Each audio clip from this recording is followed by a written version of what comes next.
Hi there, Malcolm here with my 64th Booktubr video, and today I'll be bringing you May's wrap-up video. Despite being a nice long month with lots of bank holidays in it, I managed to finish all of 7 books. Still, there's quite a few to get through, so let's get cracking. First up was the graphic novel Star Wars Lost Tribe of the Sith, Spiral. You can blame Goodreads for this one. In the bit on the right where it sort of recommends other books by similar titles that you've read, this one popped up. I didn't even know there was a graphic novel of Lost Tribe of the Sith. Wasn't that long ago, I read the collector's stories, quite enjoyed it. So really fancy trying another story from that universe. This one's set after the conclusion of the collected stories. By now the Sith pretty much dominate all the land masses on the planet, and an anarchist is sent on a seemingly one-way trip to explore some unknown lands, and the Emperor's daughter accompanies him. There they discover the origin of the legends of the first ones, the reason why the local peoples accepted the Sith as being the deities they saw them to be, and during all that an ancient Sith Lord is awoken. I really enjoy the characters. The rogue was very much you can trust not to trust him sort of character, but he had honour as well for a Sith anyway. And unlike other Sith heavy stories where all the characters are unlikable because they're bloody Sith for goodness sakes, these ones are a lot more charismatic. You do find you eventually root for them, or I did anyway. And I really enjoyed how the story unfolded. There's some good action in it, some epic scenes in it. Certainly when the Sith Lord gets going, he raises some great big Sith beasties. All gets very, very epic. However, it is a little bit inconsistent because you have these great big beasties running rampage, and amongst all this, you have your characters just sort of standing around on the battleground having a chit-chat.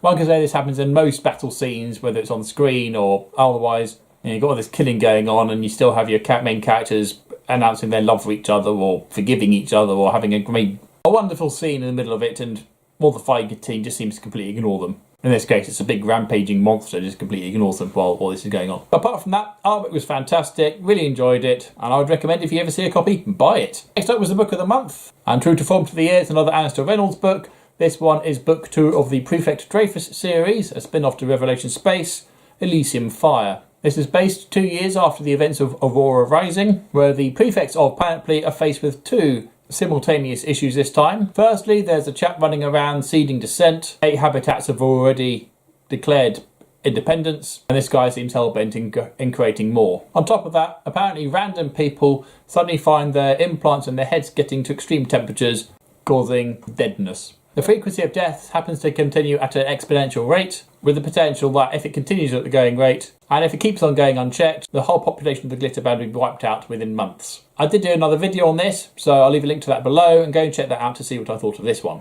And after I finish reading that, I'll finish reading this to the boys. This is The We Free Men by Terry Pratchett, one of the many Discworld novels. The first one featuring Tiffany Aching, and specially written for the younger audience. Tiffany Aching is an 11-year-old girl who lives on a farm on the Chalk, a place that we haven't really seen in the Discworld novels before, so it's good to see something new. And there she lives her life, baking cheeses and looking after her younger sticky brother Wentworth. Unfortunately, one day her brother goes missing. She somehow finds herself being aided by a multitude of tiny Pixies, the Wee Free Men, or the Nat MacFeegle. If they can't headbutt it or drink it, they're not interested in it normally, but these guys seem to take a shine to her and help her out. Terry Pratchett's wonderful insights into the human psyche and behaviours and quirky ways we do things. This is a lovely little romp as Tiffany begins to learn about being a witch and goes on a little quest to retrieve her lost brother. A book I would highly recommend to read aloud, particularly where it comes to butchering the Scots language that the little people talk in. And my youngest has taken to going Crivens, whaley, whaley, whaley, whaley a lot,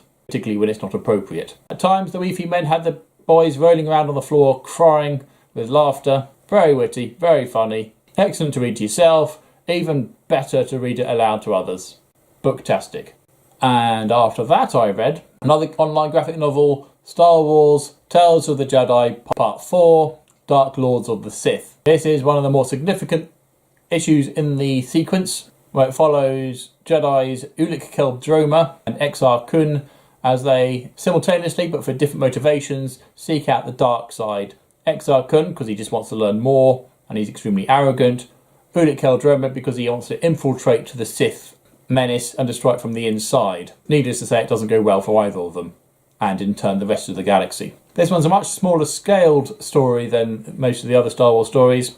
It's almost a family drama in this one. And you have Ulic and his brother Kay, along with Numi Sunrider, as they argue about Ulic's intentions, as well as the Krath cousins who are causing all the problems in the first place. Annoyingly, for the longest time, I only had books 3 and 5, with the crucial what happened in the middle bit unread. So I finally read it, so I'm really glad to see how we got to where we got to for book 5. But again, like with the rest of the series, the artwork is pretty bad, dated even worse, and the story it's alright. I'm glad I read it. I'd say it's worth reading for completeness sake.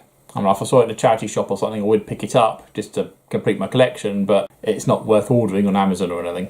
After that, I read a totally different graphic novel. From the DC universe, it's Supergirl Being Super, and this one's written by Mariko Tamaki.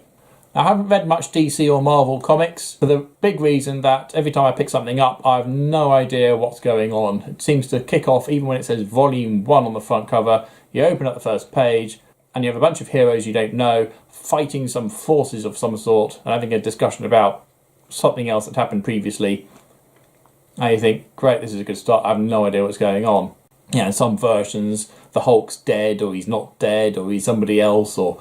Anyway, this is a completely rebranded, refreshed, restarted, again, version, this time of Supergirl. So you don't need to know anything about the wider DC universe, other than the fact that there's Superman knocking about. Then you probably would gather that from the title. You can't have one without the other, really. And this one follows a teenage Kara who's dealing with hormones, who's dealing with being at school and friendships, as well as being super. That's the title. There's no grand, big, earth-shattering threat. There's no alien menace, mostly. This is almost a bog-standard teen college drama, where one of the people there could rip your spine out with their bare hands, no problems. Good thing she doesn't do that sort of thing. I'd say there's just enough superhero-y type stuff in here to keep it relevant to the title, but it's very much a Smallville, but for Supergirl. And the artwork was nothing special particularly, but it was clear and it worked for the story. In a lot of ways, this is a setup for the series to come, with the bummer being no series followed this. It does leave you on some cliffhangers, which obviously were going to be addressed, but now aren't.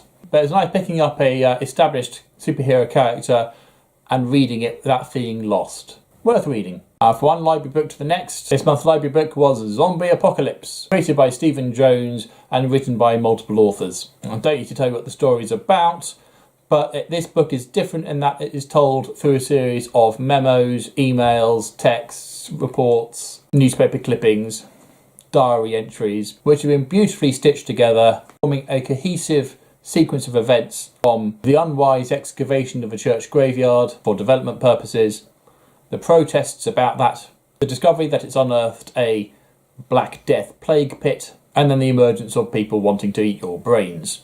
A little bit shy of 500 pages, this is quite a thick tome, which I devoured in about 3 days. Really quick and easy to read due to the changeable nature of the material. There's no long-running plot, there's no characters you have to invest in throughout the entire story. Each little snippet features a character or some characters who may or may not survive, depending on how it goes down. And in some cases it's found footage where it's clear they didn't survive. In other cases it's blood-spattered diary notes, which also makes it clear they didn't survive. Generally the survival rating is quite low in this. But also it's not just another run-of-the-mill zombies arg arg. This is a slightly different take on the zombie mythos. They're not just completely brain dead. There does seem to be a little bit of what was there before. They do want to try and haunt where they used to be. Some even attempt to drive cars. Not well, but they try to. And some are even capable of rudimentary speech. Again, more parrot fashion. You know, they have a vague idea of what they're supposed to say, but beyond that, you know, it might just be enough to trick you into opening the door. For those who are a little bit more squeamish, I would say it's less visceral and bloody than most zombie stories. I'm not going to say there isn't any, because it's a zombie story, for goodness sakes. But where it is, it's brief, and it is written by various different authors. Everyone has their own little slant on it, with their own different focus. But they're all writing under the same umbrella, so they're keeping it cohesive to the locations and the zombie types and the rate of spread.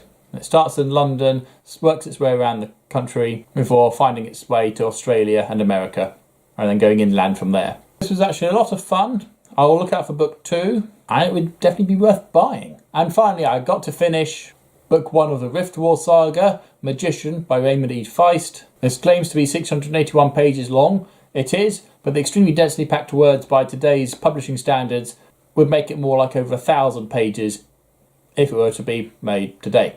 This is a fantasy story across 2 worlds, which are inexplicably joined by some magical rift, through which invading armies try to invade the world of Midkemia. This book follows a young lad named Pug, but just as he's getting grips to it, a portal in the space-time opens and an invading army of people come from a different land and invade. What follows is a story of war, slavery, magic, politics, betrayal, survival, escape, and growth. It took me a long time to get through, but I enjoyed every single step of the way.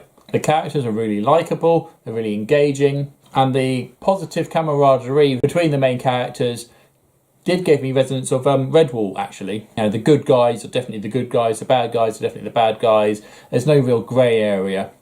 And if they are, they're definitely grey areas. You know, you can get greyer than that bit. Really good stuff. And when it jumped from character to character, I didn't sort of lament having to miss out what happens next with the character I was following, because I was just as interested in finding out what happened to the other characters that we suddenly jumped to. Because everyone had a thing going on. Thomas, Pug's best friend, he goes to live with the dwarves for a bit, and then the elves. He inherits some magical armour and becomes some great big warrior hero who then is feared by the elves. You know, there's a lot going on in this. And it's woven together really nicely. Highly recommend it. Booktastic. There are 7 titles this month. Not as good as the previous couple of months, but still not bad. Taking into account how big some of those books were. And a pretty enjoyable bunch they were too. So have you read a book of a genre that you don't normally read and found that you actually quite enjoyed it? I'd love to hear what you read and what made you like it so much, if you knew. Or if you've done a wrap-up for May, I'd love to see what that is, so leave a link or list in the comment section down below. But as always, if you have nothing nice to say, then please keep it to yourself. Thank you. Until next time, see you later.